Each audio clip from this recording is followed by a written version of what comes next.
शोहर का बीवी पर तशद्दुद। स्मानी की यूनियन काउंसिल डब संधुआ में शोहर के हाथों बीवी पर बेईमाना तशद्दुद का वाकया पेश आया। शोहर ने बीवी के बाल मूंछ डाले और उसे छुरियों से जख्मी कर दिया। वाकये के बाद 15 दिन की मासूम बच्ची को भी मां से छीन लिया गया। मारना जना बहुत जाती करना, बहुत जुल्म करना, डरा ही रखेगा।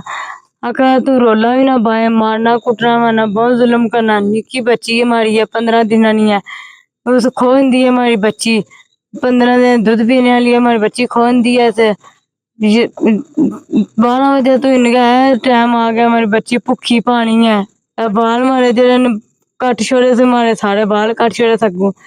मारना जुर्म बहु करना, मारना जाती करना, हमारे छुरियां खबाइयां से पेचकस खबाए समीज हुन कित्या मुंह मारा भी। जख्मी खातून बुशरा बीबी के वालिद बेटी को लेकर पुलिस थाना पहुंचे, लेकिन कई घंटों की ताखीर के बाद FIR दर्ज की गई। सोशल मीडिया पर खबर वायरल होने के बाद पुलिस ने फौरी कार्रवाई करते हुए मुलजिम शबीर उर्फ मक्खू को गिरफ्तार कर लिया। तहम मासूम बच्ची 24 घंटे गुजरने के बावजूद मां के हवाले न की जा सकी। मुतासरा खानदान ने आला हुकाम से अपील की है कि उन्हें इंसाफ फराहम किया जाए और मासूम बच्ची को वालिदा के सुपुर्द किया जाए। Kamran Khan, JK news, स्मानी।